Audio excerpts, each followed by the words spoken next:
আলাইকুম। আমি মেজর শোভন, কেরানীগঞ্জ ক্যাম্পের ক্যাম্প কমান্ডার এবং আসন্ন জাতীয় ত্রয়োদশ নির্বাচনে আমরা গিয়ে ঢাকা 3 আসনে নির্বাচনের দায়িত্ব নিয়োজিত আছি। তো কেরানীগঞ্জ ক্যাম্পের সার্বিক তত্ত্বাবধানে বাংলাদেশ সেনাবাহিনী, র্যাব, পুলিশ এবং বিজিবির সমন্বয়ে যৌথ বাহিনীর একটি টহল আমরা আজকে পরিচালনা করব। এখানে আমাদের লক্ষ্য গিয়ে ঢাকা 3-এর যে কেন্দ্রগুলি আছে, যেখানে গিয়ে গাড়ি যাওয়াতে একটু সময় লাগতে পারে, ইনএক্সেসেবল, এবং সেই সকল কেন্দ্রে যদি কোনো সমস্যা তৈরি হয় তাহলে আমরা যাতে কুইকলি রেসপন্স করতে পারি, সেই উদ্দেশ্যে আজকে আমাদের একটা মোটরসাইকেল শোডাউন হবে। এখানে আমাদের বাংলাদেশ সেনাবাহিনীর সদস্য থাকবে, বিজিবি থাকবে, র্যাব থাকবে এবং পুলিশ থাকবে।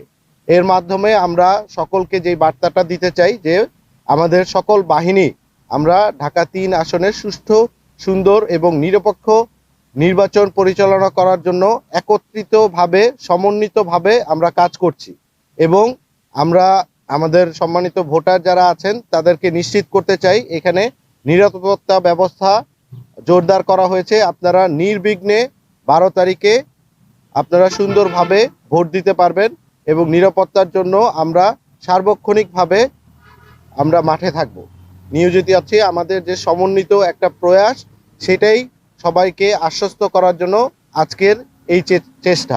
আমি আমাদের আজকের যে রুট পরিকল্পনা সেটা আপনাদেরকে ব্রিফ করছি। আমরা বর্তমানে আছি আমাদের কেরানীগঞ্জ ক্যাম্পে। এখান থেকে আমরা রওনা দিব।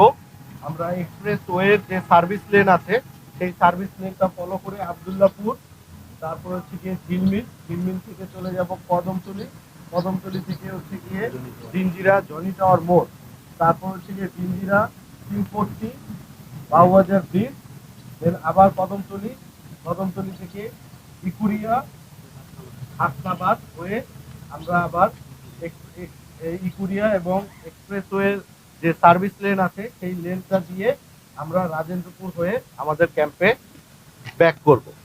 রুট সম্পর্কে কারো কোনো সন্দেহ আছে? ধন্যবাদ।